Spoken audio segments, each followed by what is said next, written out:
Well, good afternoon and welcome to another Literacy Speaking PBALC informational live stream. Today we are joined by Kristine Sørensen, founder of the Global Health Literacy Academy and a respected advocate for health literacy. And she is joining us to talk about health literacy. This month is a Health Literacy Awareness Month. So perfect time to talk about health literacy and all that comes with that. So welcome, Kristine. We are so happy to have you today. Thank you so much. Thank you, Eva. Yes. Well, let's start off by why don't you tell us a little bit about the organization that you founded and why you founded it. Yeah, so I founded the Global Health Literacy Academy to improve awareness, to teach about health literacy, and working with different types of stakeholders from academia, from governments, from industry, from civic society, like patient organizations. Because I was having a career in academia at university. That's where I first learned about health literacy in the Netherlands at Maastricht University. But I'm Danish of origin, and at some point we were moving from the Netherlands back to Denmark. And at that point, I was already engaged in many different health literacy projects. So somebody came up with the idea, why don't you become a consultant? We really need your support and help. And then I started the academy. And so what interested you about health literacy, about learning more about health literacy? Yeah, so they were very keen to learn more, because we were leading a European health literacy survey in 2009 to 2012. And we saw that health literacy could be recognized as a public health challenge in Europe. And it came as a big surprise for many decision makers. You can imagine, especially within the EU, in the European Union, many decision makers think we have very good healthcare systems in Europe. Many think we have good educational systems, good welfare systems. And still, when we had our health literacy research, we showed that almost 1 in 2 have difficulties in finding, understanding, judging, and using information to take decisions on their own health. So having this knowledge, we started to have conversations with the policymakers, with our colleagues in research, in patient organizations, healthcare providers, to see how could we improve this situation in Europe. And so why do you, and you somewhat answered this question, but can you dig a little bit deeper in why do you feel health literacy is becoming an emergent public policy priority?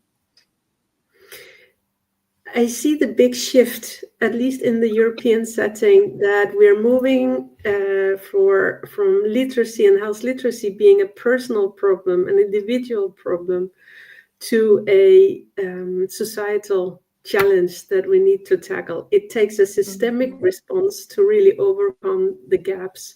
We cannot keep blaming people for not knowing, or for not knowing about their rights, not knowing about their opportunities, not knowing about their obligations, and what they can do to keep themselves healthy. We see too many that are lost in the healthcare sector, because we have built up very complex systems, and it takes time, and time is a scarce resource in healthcare, to fully explain conditions, wayfinding treatments, and encouraging people to adhere to treatment plans, not even talking about how to keep yourself healthy at home, trying to avoid risk factors and eat healthy, for example, and stay active and so forth. So that is where the public health aspects come into it. That's why it becomes a public policy priority, not only an individual priority. And we, and literacy matters so much in the health sector, because we have so many students that, like, and medical professionals also tells us, it's like, we prescribe certain medicine to our students because their literacy levels are so low, or their English levels are so low, they don't understand the prescription, they don't understand how many doses they're supposed to be taken, and so that becomes a issue, right, for the community at large. Yeah, and it becomes a problem also for families and caregivers. So we also talk about the distributed health literacy. It's not only of the patients themselves, but also the people around them and at workplaces. How can we support health and well-being? How can we support people to get the right treatment at the right time in a manner, in a fashion that really supports them? And that's where I believe that we cannot just say that it's patients' fault. We need to equip our medical staff, especially those working in the front line, that they need to have the time and the skills to communicate with our clients, with our patients, with our citizens in a way that they truly understand. And when this is said, this is not about stupidifying people and dumbing down. This is about using plain language with respect, but also understand that many patients are actually experts in their own lives, on their own diseases. So just speaking plain language may not work for everybody, because some are so knowledgeable that they want a clear answer and an in-depth answer and knowing about options.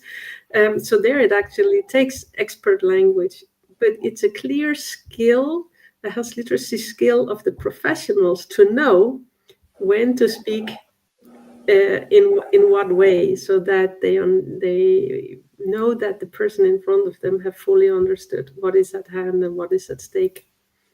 Absolutely.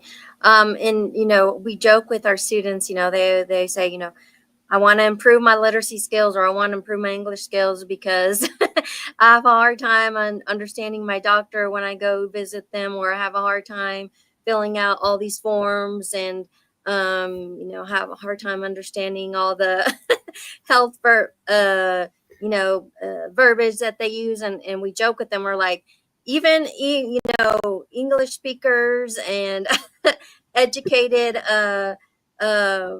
advanced literacy speakers have a hard time sometimes when they go to the doctor. And so like you said, it's not about dumbing down or anything. Being able to just explain things in a manner where everybody understands them.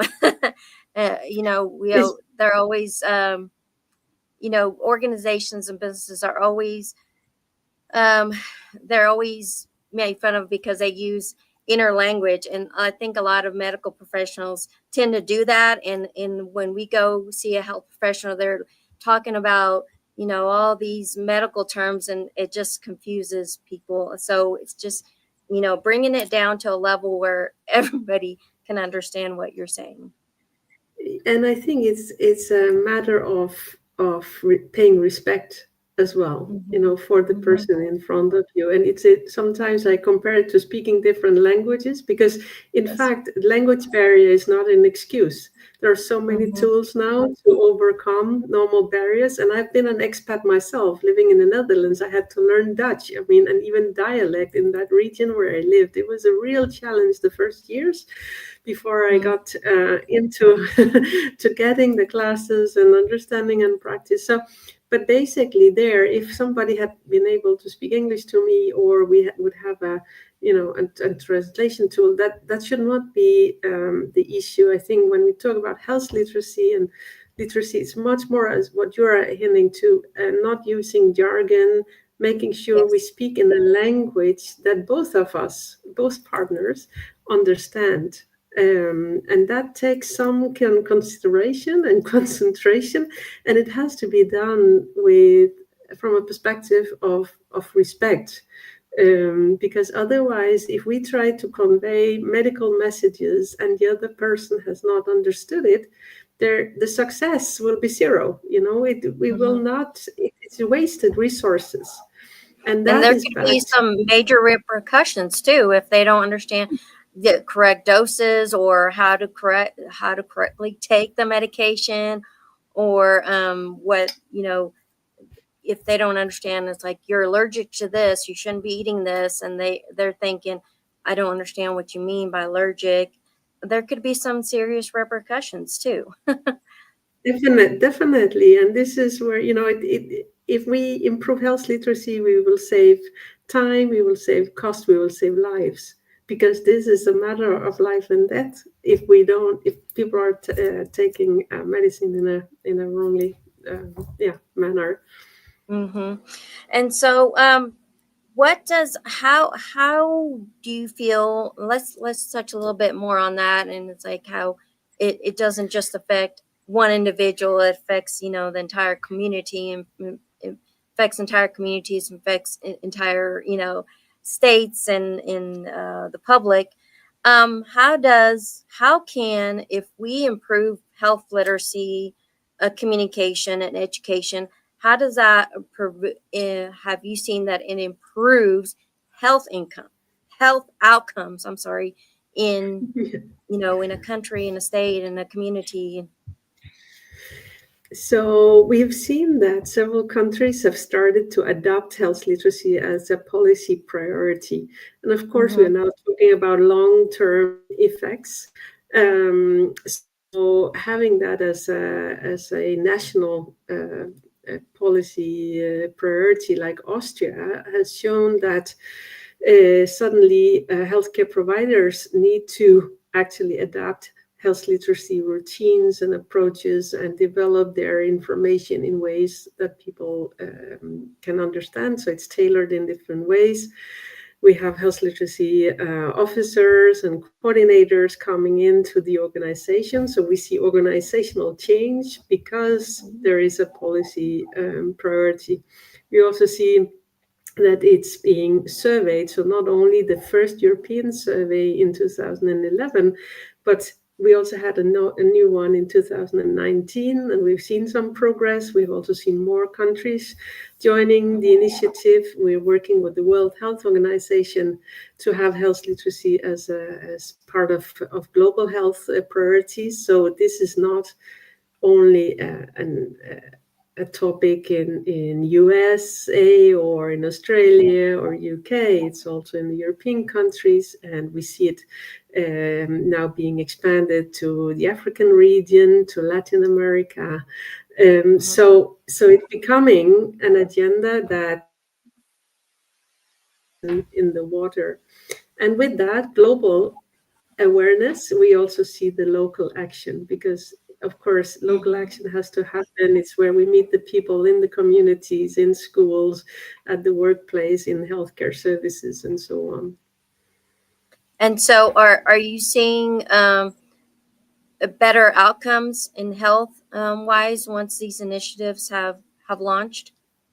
Yeah, we, for example, just launched a research paper today that health literacy supports social support and better health outcomes, but also vice versa, that social support enhances the health literacy because we then help each other to become healthier and adhere to treatments and so on, and keep ourselves up to date with different screenings and tests and follow through with treatments. So that is one area where health literacy supports. We also see it in terms of health costs.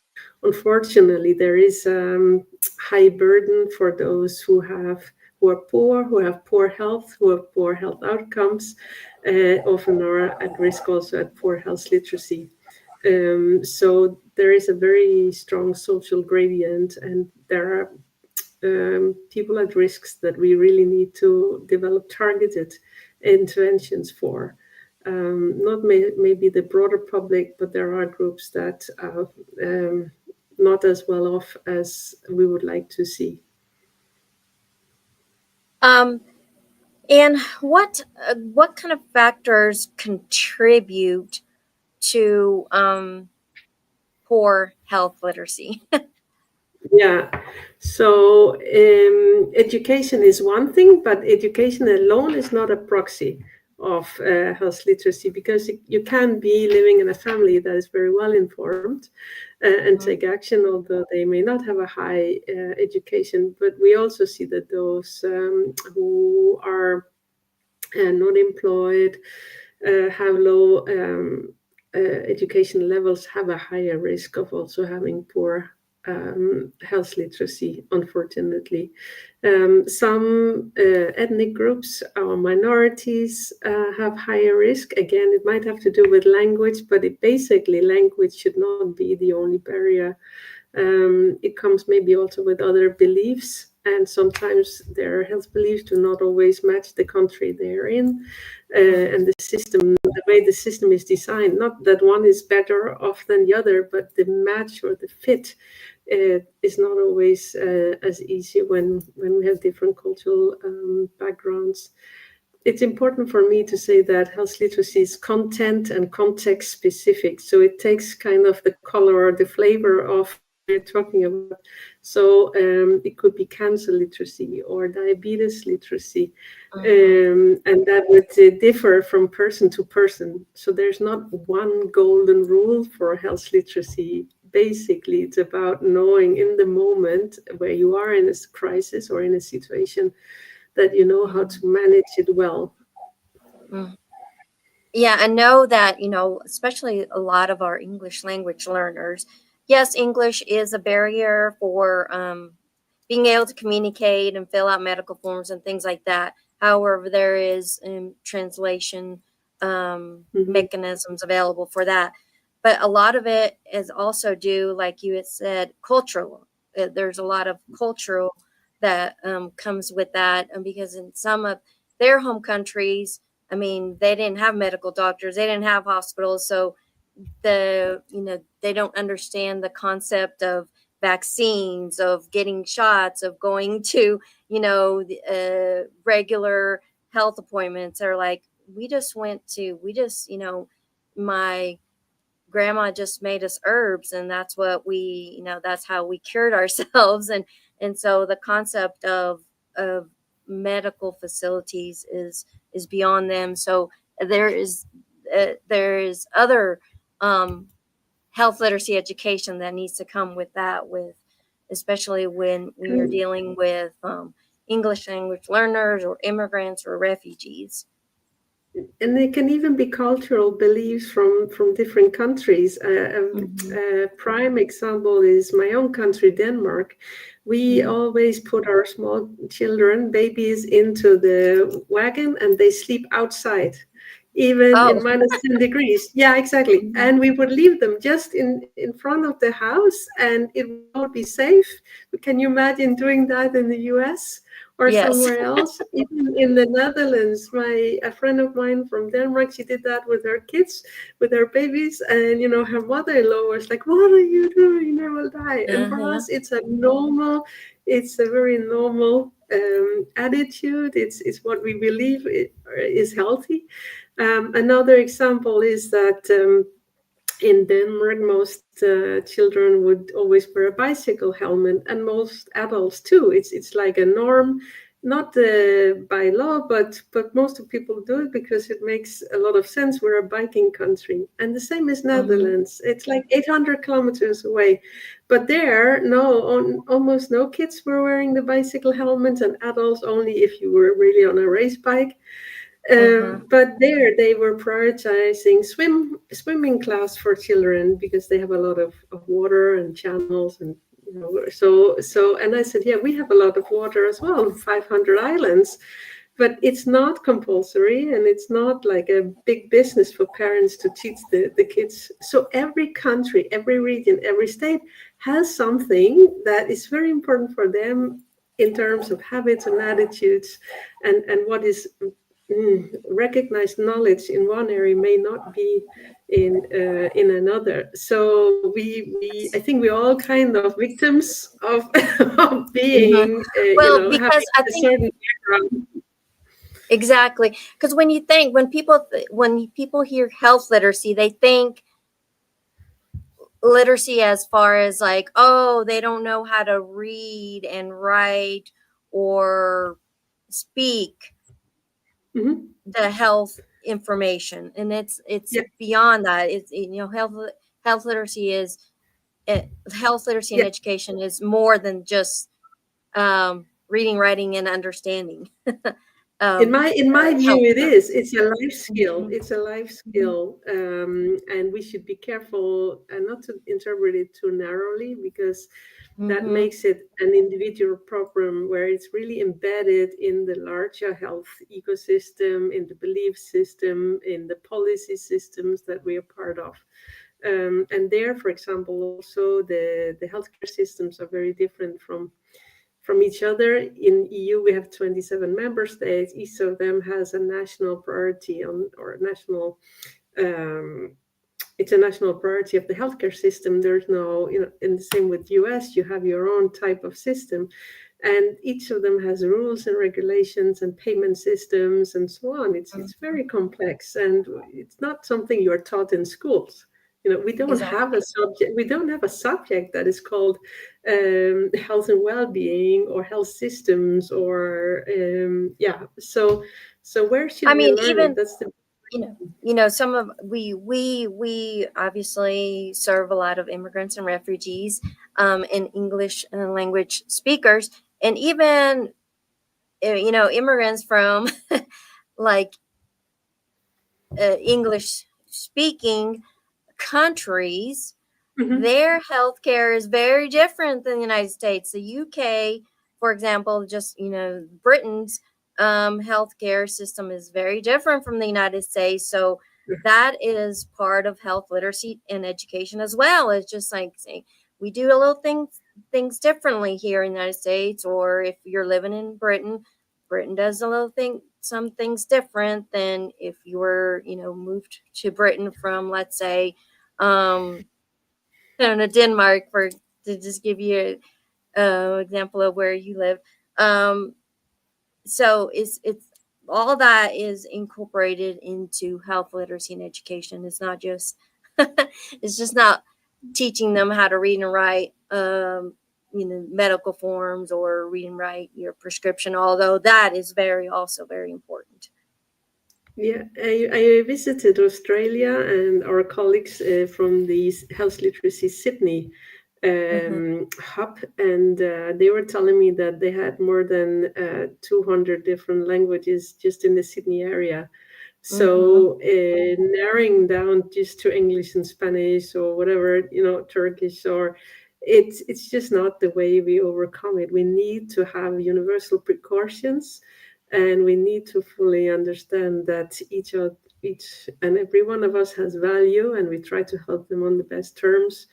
And part of that is to understand, why are they there, what's the purpose, what is wrong, how can we help them, and not just overload people with information in ways that they have absolutely no capacity or opportunity to fully grasp. And also, and back to when you were speaking about you know um, any forms that are used and within any kind of medical facility need to be written in a plain language. Even for educated English speakers, it's like, and leave out the jargon, leave out just like plain language. And I give people an example. It's like, whenever I'm not an IT expert, and so IT is is stereotypically bad about, they'll start telling you what the problem is with your computer, and they start using all of these IT very technical terms, and you're just like, I have no idea what you're talking about. Just fix my computer. And so I think we need to you know educate our medical